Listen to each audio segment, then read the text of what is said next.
Bonjour à tous, on se retrouve aujourd'hui pour une toute nouvelle vidéo news télé et aujourd'hui on parle du renouvellement des fréquences de la TNT avec un point sur tout ce qui se passe en ce moment parce qu'il y a du mouvement. Dans un premier temps, on abordera déjà comment Énergie 12 contre-attaque pour essayer de ne pas être supprimé par l'Arcom. On verra également dans un second temps comment la nouvelle chaîne OFTV va sûrement retarder son lancement. On en parle juste après le générique, c'est parti, générique.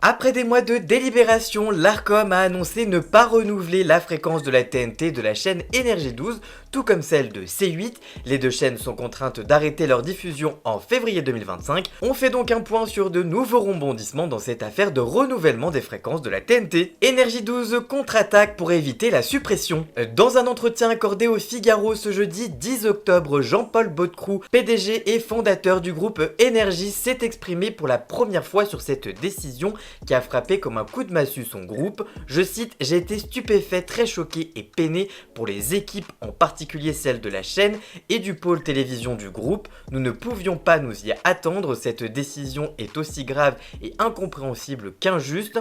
Nous ne savons toujours pas ce qui nous est reproché, malgré nos demandes quant aux motivations de cette décision. » Selon lui, certains analystes parlent d'un dommage collatéral dans la décision visant également C8, sans doute parce que personne ne comprend la décision qui nous concerne. Énergie 12 est l'une des rares chaînes de la TNT qui parle aux jeunes et qui parvient à fidéliser le public des 15-34 ans, stratégique dans l'avenir du média. Tout le monde se plaint que la télévision est vieillissante, ce public jeune, c'est celui qu'on doit impérativement chercher à retenir pour assurer le renouvellement de l'audience du média télé. Priver les jeunes d'une chaîne comme Énergie 12, c'est les pousser vers les excès des réseaux sociaux. L'absence de programmes originaux sur Énergie 12, longtemps abonnés aux rediffusion de séries en comparaison avec ses concurrentes, pourrait expliquer en partie cette décision, mais pourtant Jean-Paul Baudecroux dit avoir pris des engagements pour renouveler sa grille de programmes. Je le cite à nouveau: « J'étais prêt à casser ma tirelire lorsque nous avons été auditionnés par le régulateur en juillet. Nous avons pris des engagements sur le volume de programmes inédits. » Toutefois, ce que ne dit pas le patron d'Énergie 12, c'est que ce taux d'inédit restait le plus faible de tous les dossiers qui étaient analysés par l'Arcom en juillet dernier. Le patron pointe également du doigt l'impact sur le marché publicitaire et la concurrence, alors que la disparition d'Énergie 12 et C8 risquerait de déstabiliser le secteur en renforçant des acteurs déjà dominants, augmentant ainsi les coûts publicitaires pour les annonceurs. Il est peu probable que les deux nouveaux projets, même à terme, captent leur audience, ne serait-ce qu'au regard des lignes éditoriales proposées qui n'attireront pas le même public. Faisant référence aux deux nouvelles chaînes qui feront leur apparition sur la TNT, OFTV du journal Ouest France et Réel TV du groupe CMI France, propriété du milliardaire tchèque Daniel Kaczynski. Tout comme C8, le groupe Énergie a attaqué la décision de l'Arcom devant le Conseil d'État en insistant sur le caractère douteux de la procédure de présélection des chaînes. Mais si l'action échoue, Jean-Paul Baudecroux envisage de vendre Chérie 25.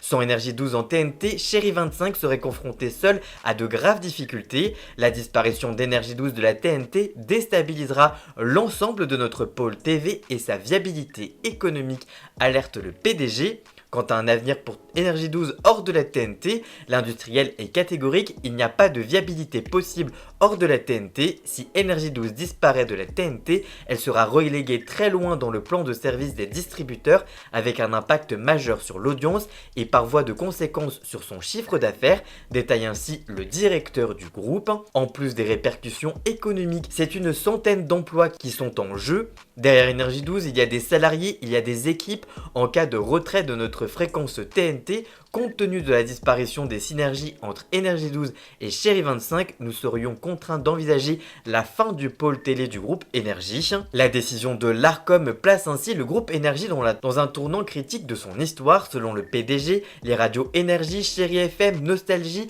et Rire et Chanson sont écoutées chaque jour par 10 millions de Français et que Énergie 12 a réuni au premier semestre 2024 5 millions de téléspectateurs par jour et 33 millions de téléspectateurs par mois. Le groupe Énergie, c'est un un exemple de réussite à la française dans les médias. Si la décision de l'Arcom est maintenue, pour nous, il s'agira d'un accident industriel. OFTV va retarder son lancement sur la TNT. En parallèle, Gwenaëlle Trali a été nommée ce mercredi 2 octobre 2024 directrice générale de la future chaîne de la TNT, OFTV ou Ouest France TV. Ouest France TV et Réel TV sont pour rappel les deux chaînes qui devraient pallier la disparition de C8 et d'Énergie 12, dont le bail de la TNT n'a pas été renouvelé après le 28 février 2025.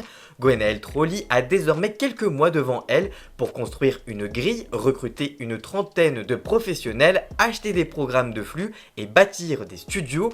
Dans le Figaro, elle se confie « J'avais rejoint le groupe Next Radio TV en 2012 pour lancer le développement sur la TNT de RMC Découverte. Mon arrivée coïncidait au moment où le groupe négociait sa convention avec le CSA. Le timing est le même aujourd'hui pour Ouest France. » Pour autant, deux calendriers de lancement sont bel et bien envisagés. Nous sommes en discussion avec l'Arcom pour lancer la chaîne le 1er septembre 2025.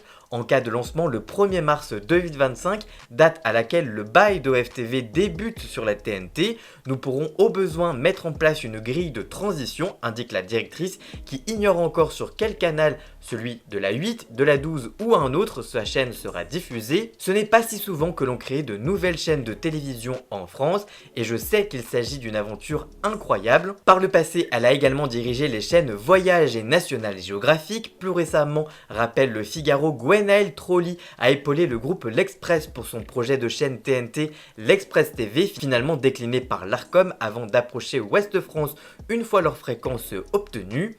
Cette professionnelle du secteur aura pour mission de faire d'OFTV un acteur indispensable du paysage audiovisuel français. Sous sa direction, OFTV, chaîne généraliste nationale et gratuite, parlera des et aux Français. Fidèle à son slogan « La vie en vrai », elle rendra compte d'une France plurielle telle qu'elle est vraiment vécue par tous les Français et mettra à l'honneur l'authenticité, la diversité de toutes les régions.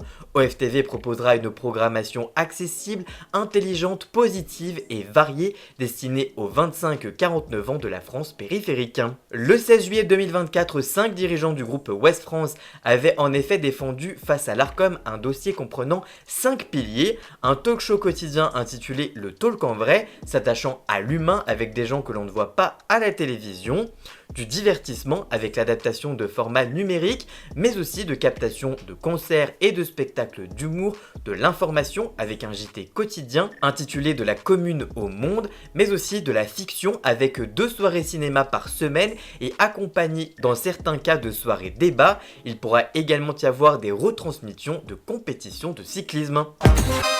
Voilà, j'espère que cette vidéo vous aura plu et informé. Si c'est le cas, n'hésitez pas à la liker, à la commenter, à la partager sur les réseaux sociaux, à me rejoindre sur tous mes réseaux sociaux à moi, tous les liens sont dans la description. Vous pouvez également cliquer sur le bouton rejoindre juste en dessous afin de prendre un petit abonnement de 3 € par mois pour me soutenir. Vous pouvez également faire un don du montant que vous le souhaitez. Vous pouvez également vous abonner gratuitement à cette chaîne YouTube et ça m'aidera déjà beaucoup pour déjouer l'algorithme, donc n'hésitez pas. Dans la description, vous retrouverez également tous les liens pour retrouver Jason, alias Ian Scott, pour la musique de fond et le générique de cette vidéo. Et nous on se retrouve très vite pour une toute nouvelle vidéo. A très bientôt. Ciao ciao!